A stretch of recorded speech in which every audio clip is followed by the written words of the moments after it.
Including my next guest, Congressman Ron Paul, who joins us momentarily. First, by way of introduction, he drew a major following when he ran 4 years ago for the GOP nomination. Tonight, he drew a sharp contrast with the other candidates on military involvement abroad. Listen. I served 5 years in the military. I've had a little experience. I've spent a little bit of time over in the Pakistan, Afghanistan area, as well as in Iran.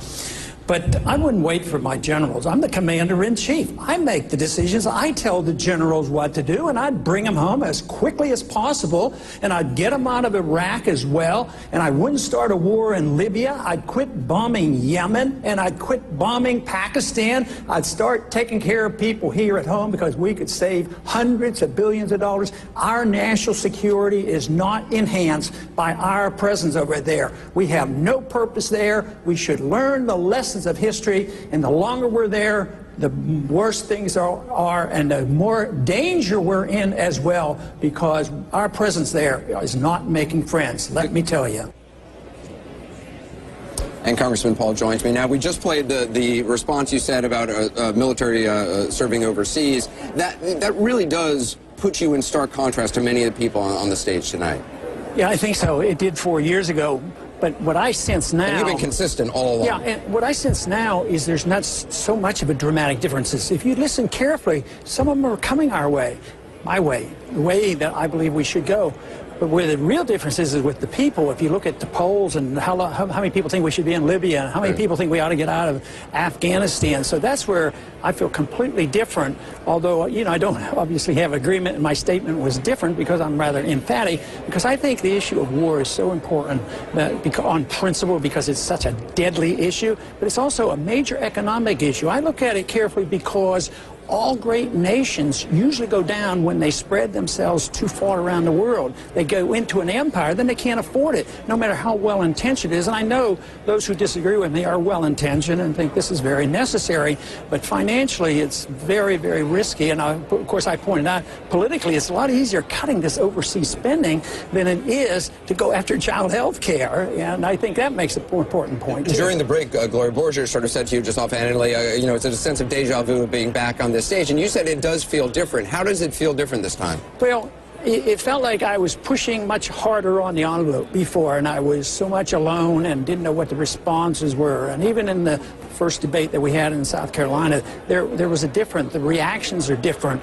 And what has happened in the last 3 years, it's different. So, no, I think the country now is definitely moving in a direction of less government, a different foreign policy. But it's not like it's my foreign policy. I'd sort of like to say I'm running on the position of George W. Bush's foreign policy in the year 2000. We talked about a humble foreign policy. People like that. But I want it, and they know it, and now it's necessary. I want to play for our viewers a response you had. You were asked about the role of faith in public life. I want to play for our viewers your response. I think faith has something to do with the character of the people who represent us. And law should have a moral fiber to it. Our leaders should. We shouldn't expect us to try to change morality. You can't teach people how to be moral. But the Constitution addresses this by saying, literally it says no theocracy, but it doesn't talk about church and state. The most important thing is the First Amendment. The Congress shall write no laws, which means Congress should never prohibit the expression of your Christian faith in a public place. The last part you said there, Congress shall never prohibit the expression, or no laws which should never prohibit the expression of your Christian faith in a public space. Do you think Christianity is under attack in the United States? I think to some degree, but... How so? Well, there are certain pressures put on Christians and made fun of, you know, just subtly. I don't think in a legislative sense, but the one point I was trying to make there is that you can't legislate morality, you know, and that's what a lot of some people want to think we do. We take our morality and we will legislate and make you morally better people. I think that's impossible.